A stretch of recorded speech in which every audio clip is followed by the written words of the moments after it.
The air is thick with dust as five friends cautiously enter the decaying, forgotten house. Our tale begins with the adventurous Jessica leading the way, her eyes sparkling with excitement. Her friends, Jason the protector, always ready to shield his companions from harm. Sarah the compassionate, her heart as soft as her gaze.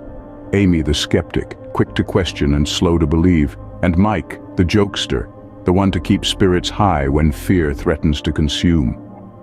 The house they've dared to enter, long forgotten by time, stands defiantly against the relentless march of years. Its once grandeur now a mere echo, the house holds onto its secrets, shrouded in layers of dust and cobwebs. The moonlight sneaking through the broken windows paints an eerie tableau on the worn-out furniture, whispering tales of a bygone era. Amongst the relics of the past, Jessica's gaze lands on a peculiar artifact. An ancient TV, its screen veiled under a thick layer of dust, a frayed cord coiling like a serpent across the floor. "Guys, check this out, an old TV.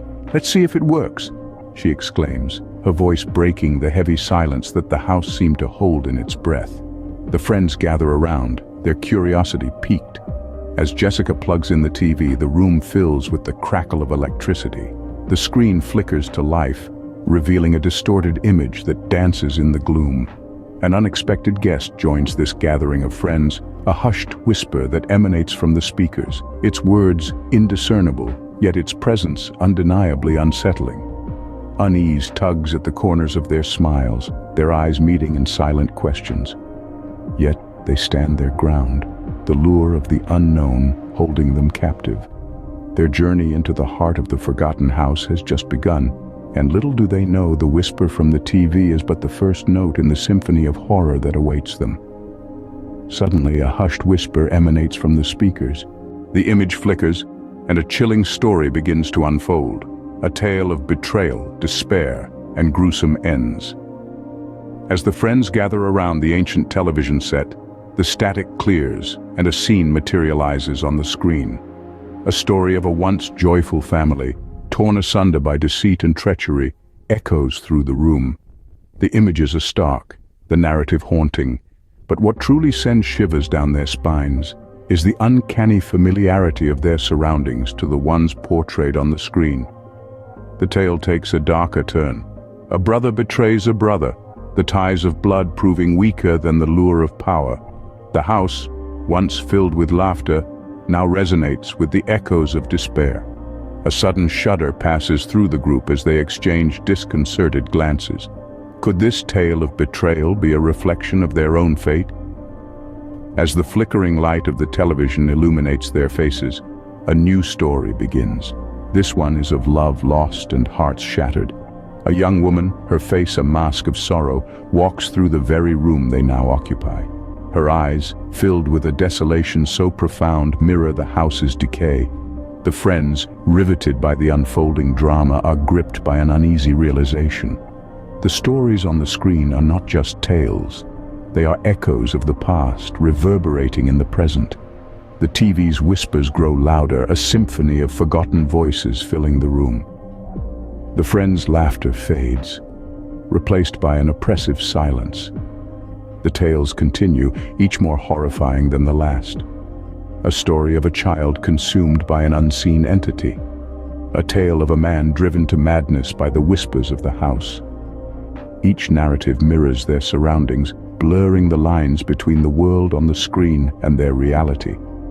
As the television spins its sinister tales, the friends are drawn into the narrative, each story resonating with their deepest fears. The jovial atmosphere dissipates, replaced by a sense of impending doom.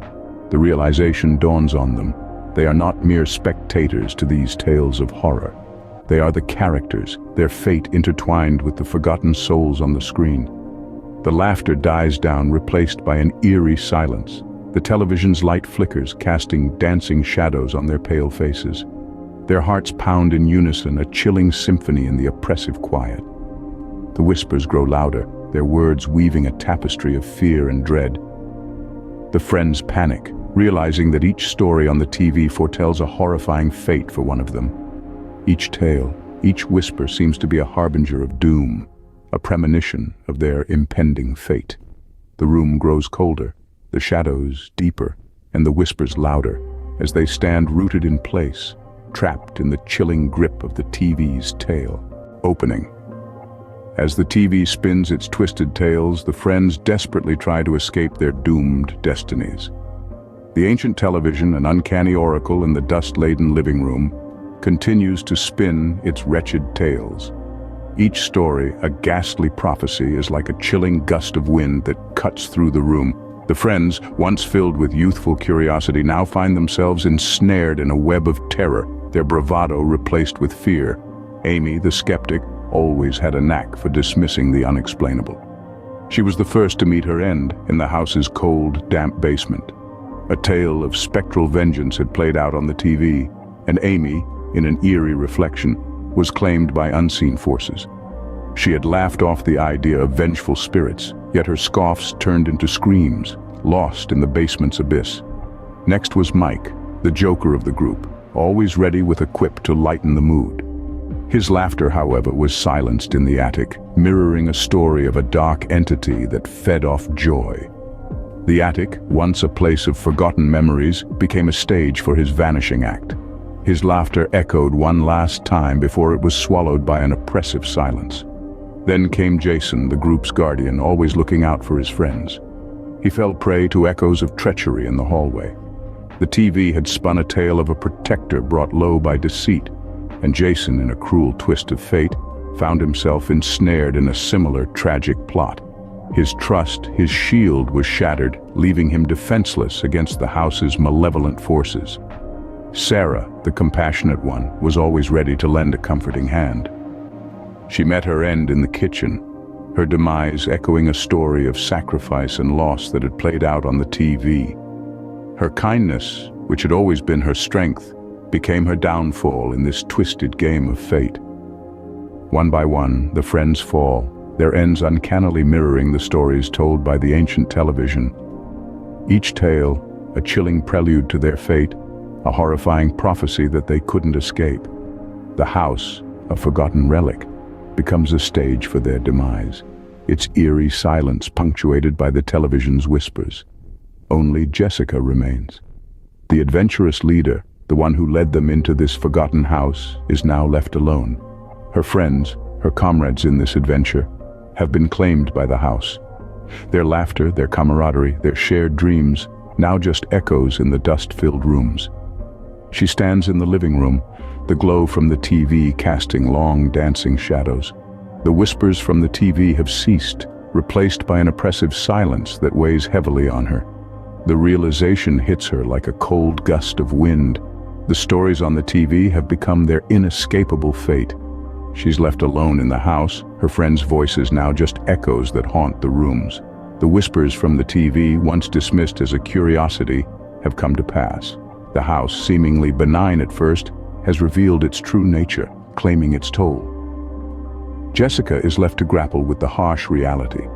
The stories on the TV were not just tales, but prophecies.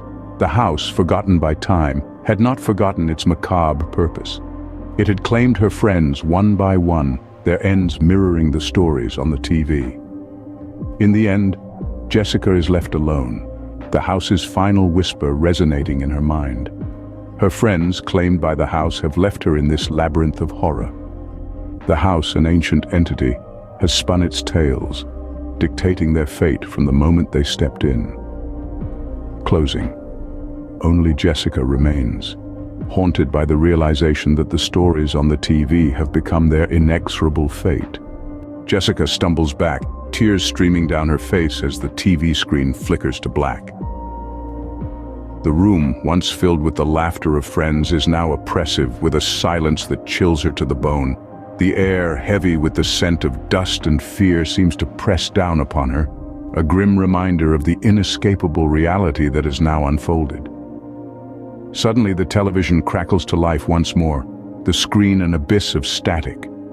From the depths of the electronic white noise, a whisper emerges, a voice seemingly ancient yet disturbingly familiar. The whisper, once a mere murmur, now rings clearly in the frigid room, its tone cold, unyielding, and final. One by one souls shall fall, it repeats, a cruel echo of the ominous prediction that had started this nightmarish journey. As the words reverberate, Jessica feels a chill snake down her spine. The Whisper's prophecy has come to pass. Amy, Mike, Jason, and Sarah, all gone, claimed by the Forgotten House and its twisted tales. No redemption, no escape, the voice continues, its tone devoid of any semblance of mercy. The Forgotten House claims its toll. The chilling words hang in the air, a stark epitaph for her friends whose fates were sealed by the stories on the TV screen. The television screen fades to darkness once more, its final message delivered. The Whisper falls silent, leaving Jessica alone with the reality of her friend's demise. The echoes of their laughter, their fears, their final moments linger in the room, a haunting symphony of memories that now seem distant, almost unreal. Jessica is left alone in the suffocating silence, surrounded by the echoes of her friend's demise. The whispers linger, and the house, now a tomb, keeps its macabre secrets. The Forgotten House, once a symbol of adventure and camaraderie, now stands as a monument to a night of horror, its whispers of the forgotten forever etched in Jessica's memory.